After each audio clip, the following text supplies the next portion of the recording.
I don't lead with the Tesla. I don't lead with all that stuff. That's not the way I do it. So I wouldn't even. Guys, shut the fuck up with the facts thing. You can't say facts here. We don't lead with money. We don't lead with cars. Nah, facts. ABBA. All about principles. Like, come on, bro. So in the attempt of changing the mood a little bit from certain business that involved an F and another F, I couldn't possibly tell you what it is. I decided to tackle a ABBA and Preach video they recently released, and they are on fire. They are on fire. But this one, above all, resonated a lot with me, with already things that I experienced as a 22-year-old. Now, I know what people want. They love to see Generation Z talk, right? Because we're not known as a TikTok generation. God save us. So I think my input would be a fun thing to do in this video. I'm gonna play the bits on this video that I feel like are really relevant, and obviously I'll react to it. But I would like to dedicate maybe the latest part of the last part of the video to talk about the things that I would like to extend in logic, as in like going to the point of giving you some personal experience and why this video is more important than you might actually think. Even if you're not a young man anymore, or even a young woman, I guess this video could enlighten a few things. And before we get into it, you have timestamps. If you want to skip this little announcement, you can, but I will be doing a stream tomorrow. Can I say 29th? I think that's how time zone work. Yeah, join. It's gonna be fun, okay? You're gonna see a bald guy with some tea, maybe some Jaeger if it comes to that. I'm kidding, but I'm definitely gonna need some Coke. No, not the kind, okay? But it should be fun. Come along, why not? We could have some laughs. So, ABBA, Preach. What are your views on the current dating market? I be watching these videos on YouTube, and I'm like, where y'all meet these women? You feel what I'm saying? I'm not even gonna front. It's not even like a disrespectful. It's like some of these people that be coming on the lives and stuff like that. Just from my personal experience, when I was dating in Los Angeles or when I was dating in Canada, for me, it wasn't like that. It wasn't that extreme. But I also filter out a lot of women who I'm like, this is a waste of time.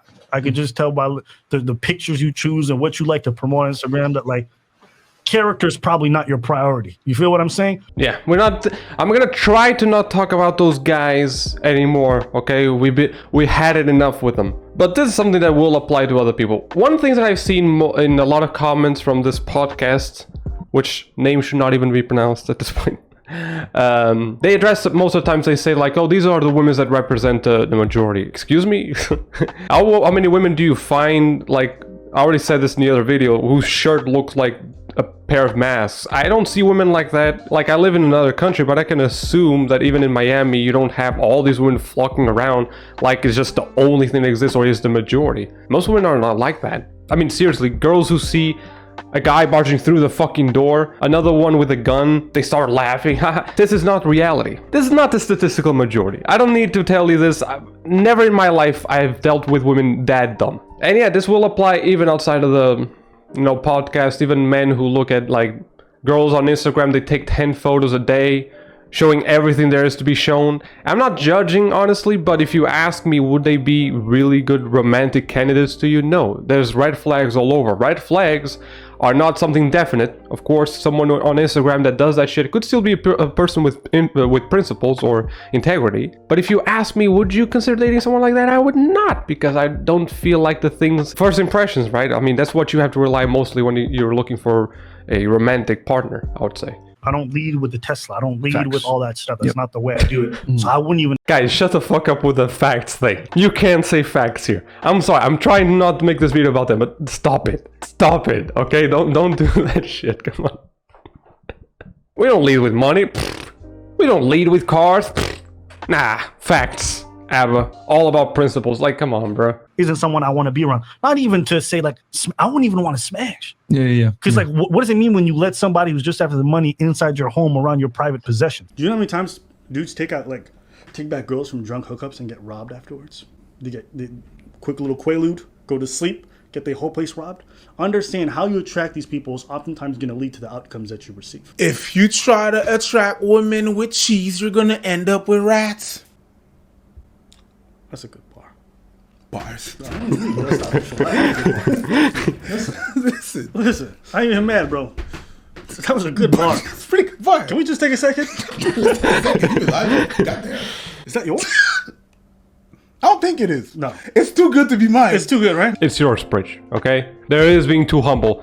take it, okay? Take it. That was a genius bar. It's yours, okay? Take it. And that's something that is very important to highlight, because those situations you think it's a rarity, it really isn't. I've seen, goddammit, man, it wasn't really the robbing the house kind of thing, but we're robbing their own property. Like, I was 16 playing basketball and heard stories from guys who were 1 year older than me. If these happen to 17-year-olds, imagine to grown-ass men who actually have possessions. Right? And it's a very weird concept for me, for people who allow this kind of shit to happen, like, into your own house.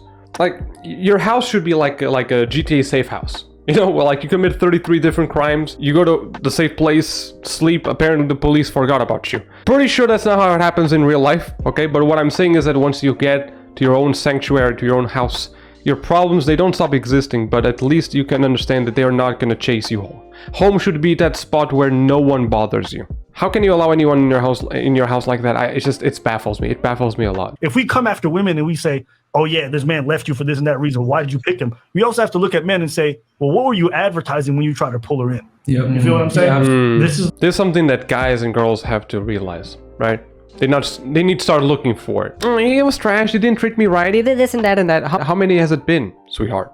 How many men did the exact same shit to you? I'm not saying that they're not douchebags, but maybe you seem like to be attracting some kind of men, and it will happen exactly the same thing to men. All these hoes, man, they're looking for my money because you're using money to flaunt it. It comes with no surprise that when you start flashing that kind of shit, when your main purpose or your main attractive point is money, then people will seek you for your money. It's not rocket science. On YouTube, you start making kids content. Oh my god, so many views. But that's what you like. You can't expect a commentary section being that great.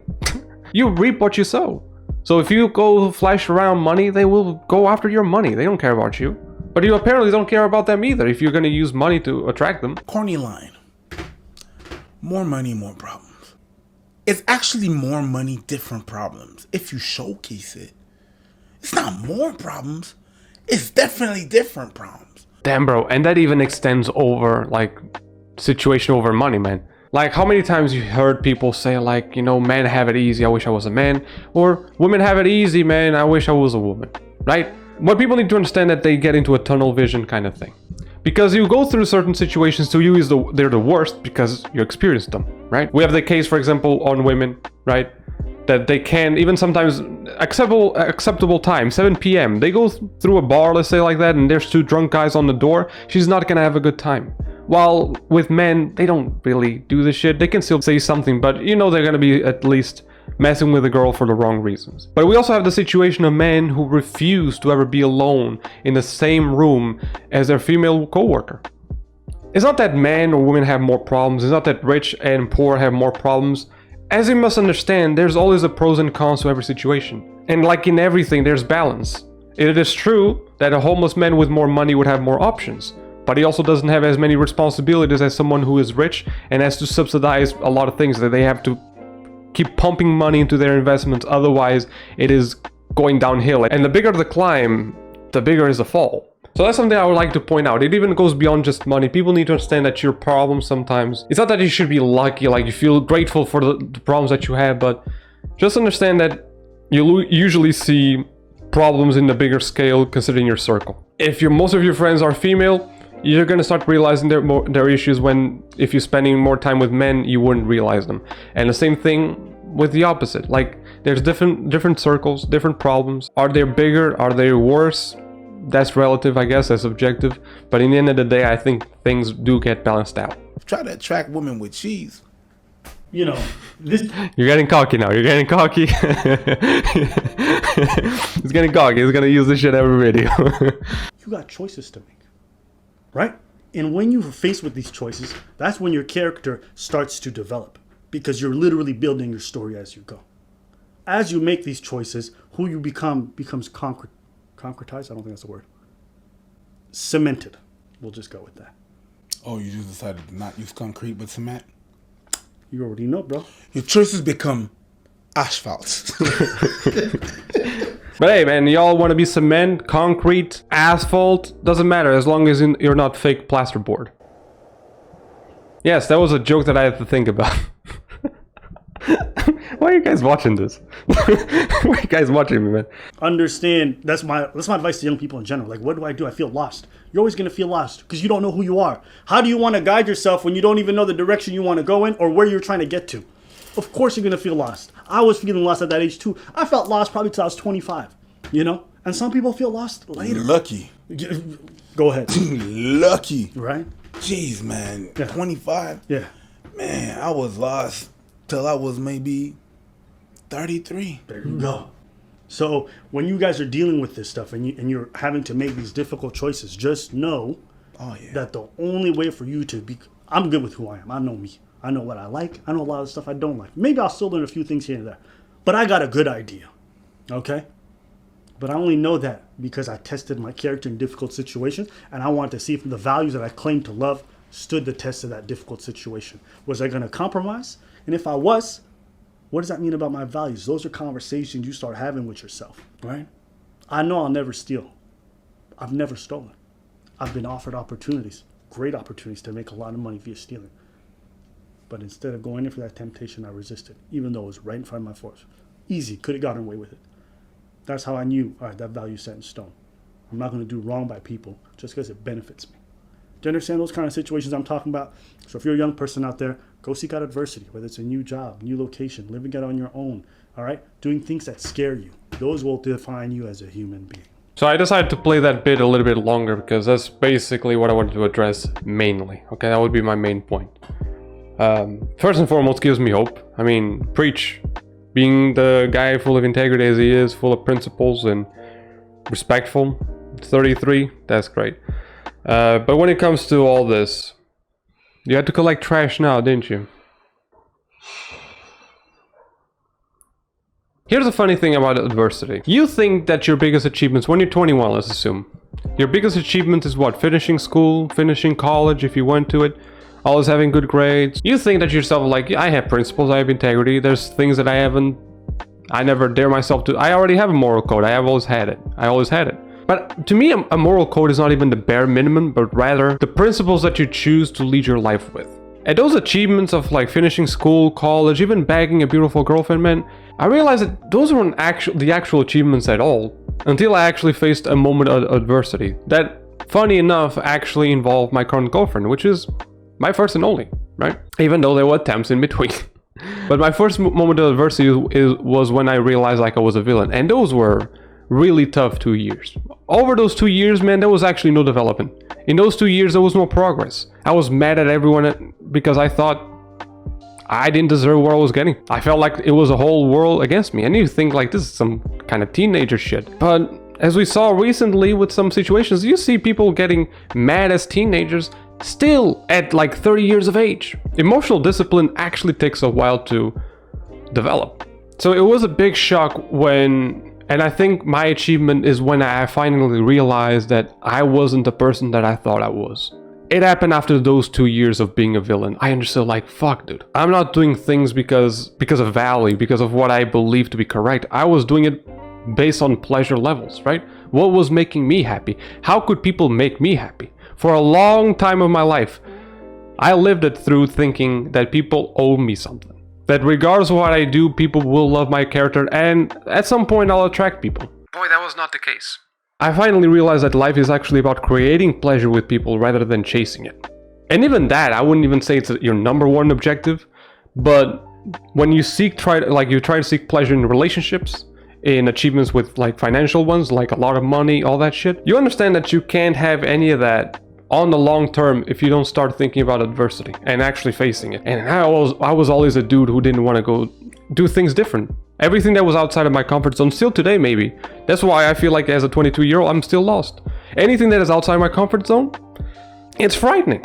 Even this YouTube shit, for example. I spend hours, guys, pacing back and forth. Not thinking of the content, but rather think, is this good enough? So even if it's a painful progress, I completely relate to what is being said here with Ab and Preach, right? That there's no shortcuts in life, and no matter what you try to do, you'll have to go through this. Because no one, and I mean no one, will build any character with no adversity, man. But even myself, I have to admit, like, there was a lot of things that I didn't have to fight for. I've noticed less motivation. Like I don't have as much motivation as a lot of people. Like LeBron James or Kobe Bryant, that they were training like crazy, hours that were inconceivable to anyone. Why? Because it was their way out. But lucky for you, no matter what path you choose, I feel like you will face adversity. How can I find it? It will find you. And another thing that you could extract from this video is that feeling lost is absolutely fine.